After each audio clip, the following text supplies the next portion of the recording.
Michigan leaders visited Washington, D.C. today to talk policy, people, and politics, sharing the Michigander perspective on tariffs, manufacturing, and agriculture. News 8's Duncan McLean tracked the visits and joins us live in the studio with more. Amber, both Governor Gretchen Whitmer and the director of the State Department of Agriculture spoke to media and politicians about how current federal policy is affecting Michiganders. And while Governor Whitmer advocated for a possible positive future under the now shifting economic order, Dr. Tim Boring with the Department of Agriculture reflected on that's affecting things right now.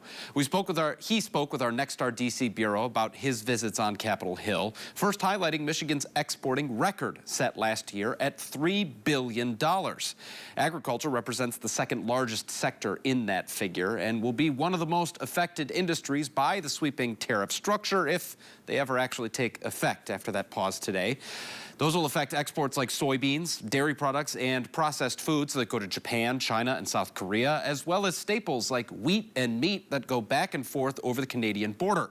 He said the Michigan delegation on Capitol Hill was asking him for clarity on how the state's farmers and food processors will be affected, but the full impact is still taking shape, and it goes deeper than pricing changes.